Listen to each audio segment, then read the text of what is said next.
I'm Rob. I'm Neil. Do you enjoy your own company, Rob?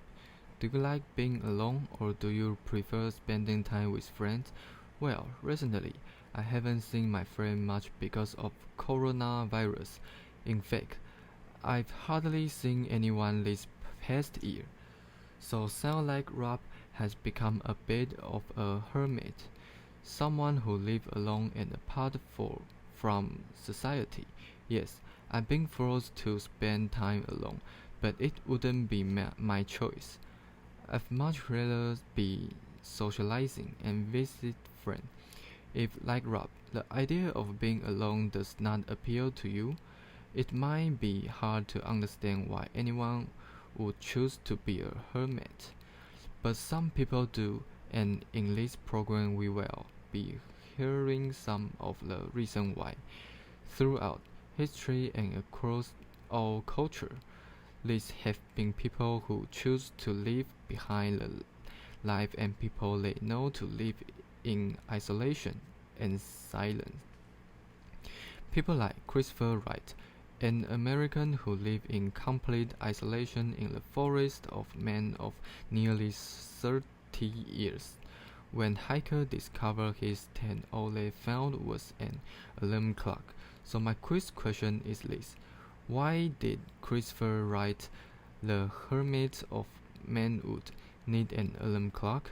Was it A, to remind him when to hide his tent, to frighten away wild animals, or to wake him up at the coldest part of the night so he didn't freeze to death? Well, if he want to be alone so much, I guess he need to be invisible. So I will say A, to remind him to hide his tent. Okay, Rob, we will find out the answer later. Christopher Wright may be an extreme example for someone seeking solitude, but there are many other motivations for becoming a hermit. So people are looking for space and silence. For others, it's about being close to God, fo- focusing on what inside and finding a sense of joy. Manhood is a former librarian who now runs a website all about hermits. He said that in ancient times, many Chinese hermits seeking solitude were followers of the philosophy Confucius. Here's man who talked about Confucius to BBC World Serve program, The Y Vector. His dictum was something like, when the emperor is good, serve. When the emperor is evil, recluse. And so, over 1,000 years, at last there were a lot of recluse, a lot educated men who simply couldn't tolerate any more evils.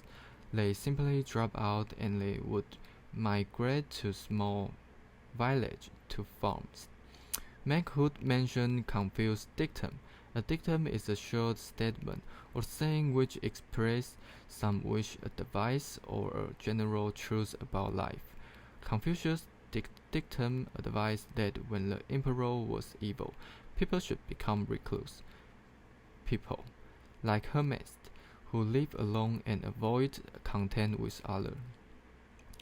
In the interview, manhood used recluse as a verb, to recluse, but this is very uncommon.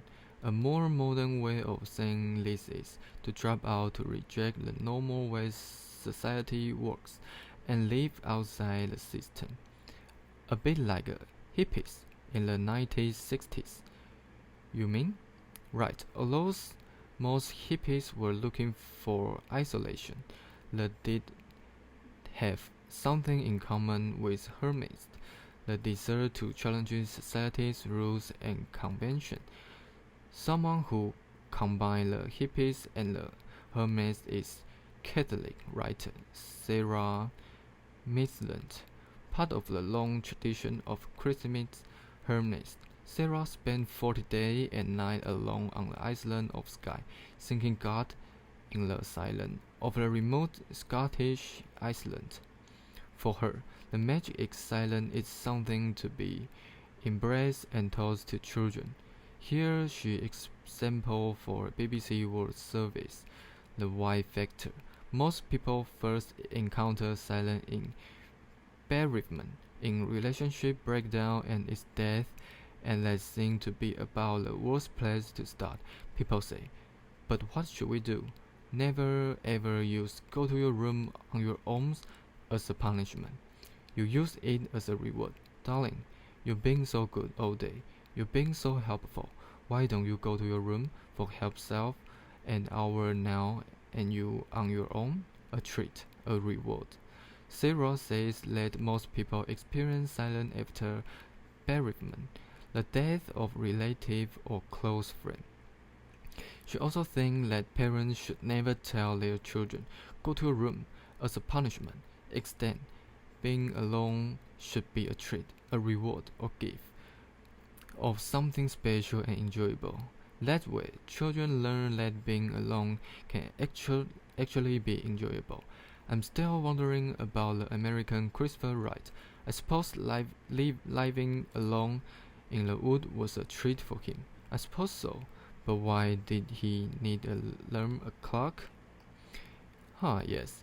Your quiz question. Now, I thought maybe it was to remind him to hide his tent. Was I right?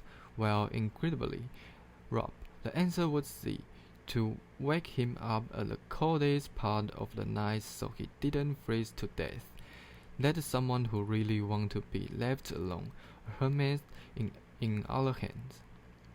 Or a recluse. Two ways of describing people who live alone and avoid others.